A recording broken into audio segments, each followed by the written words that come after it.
Hello guys, இது வந்து ஒரு அவேர்னஸ் வீடியோ தான்.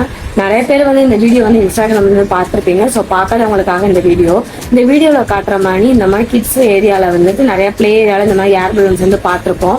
இதில் வந்து மேலே விளையாடுறதுக்கு வந்து ஒன்லி கிட்ஸ் மட்டும் தான் அலோவ் பண்ணுவாங்க. நம்ம பேரண்ட்ஸ் யாருமே அலோவ் பண்ண மாட்டாங்க. நானே நிறைய இடத்துல பார்த்துருக்கேன். பேரண்ட்ஸ் வந்து டிக்கெட் எடுத்துட்டு இதில் விளையாட விட்டுட்டு இன்னொரு பிள்ளைய பார்க்கவோ இல்லை வேடிக்கை பார்க்கவோ இல்லை எங்கிட்ட போய் உட்காரவோ இந்த மாதிரிலாம் பேரண்ட்ஸ் வந்து பண்ணுவாங்க. ஆனால் அங்கே வந்து விளையாண்டு தானே இருக்காங்க அப்படின்னு நம்ம நினச்சி நம்ம ஃப்ரீயாக வந்து நிறைய பேரண்ட்ஸ் வந்து இருப்பாங்க. ஆனா அதுல ஒரு விஷயத்த பாருங்க, இதுல வந்து எவ்வளவு பெரிய கேப் வந்து இருக்குன்னு பாருங்க. அதுக்குள்ள எவ்வளவு ஆழமா வந்து இறங்குதுன்னு பாருங்க. நம்ம வந்து மேல வந்து இவ்வளவு பெரிய ஓட்டம் இருக்கு அப்படி இப்படின்னு சொல்லி நம்மளுக்கு யாருக்குமே தெரியாது.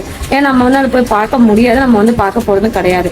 நம்ம ஒரு நம்பிக்கையில வந்து அனுப்புவோம். அந்த இடத்துல எவ்வளவு பெரிய ஒரு ஆபத்து இருக்கு பாத்தீங்களா. இதுல வந்து ஒரு குழந்தைங்க வந்து விழுந்தா கூட நம்மளுக்கு வந்து எவ்வளவு பெரிய ஆபத்தா கொண்டு போய் முடியும். இல்ல உள்ள அவங்களுக்கு எவ்வளவு பெரிய ஒரு ஆபத்து வந்து அங்க இருக்குமோ அது யாருக்கு தெரியும். அதனால நான் என்ன சொல்ல வரேன் அப்படின்னா, குழந்தைங்களை வந்து நம்ம கண்ணு முன்னாடி நம்ம உடனே போய் பார்க்குற மாதிரி விஷயங்களுக்கு மட்டும் குழந்தைங்க வந்து மோஸ்ட்லி விளையாட அலோவ் பண்ணுங்க. இந்த மாதிரி விஷயத்துலலாம் அலோவ் பண்ணவே பண்ணாதீங்க. ஏன்னா இது எந்த அளவுக்கு ஆபத்தை கொடுக்கும் அப்படின்றது நம்மளால சொல்லவே முடியல. ஸோ எப்பயுமே குழந்தைகள் விஷயத்துல வந்து நம்ம ரொம்பவே அலர்ட்டா இருக்க வேண்டிய காலகட்டத்தில் வந்து இருக்கோம். ஸோ எப்பயுமே அவேர்னஸோட இருங்க.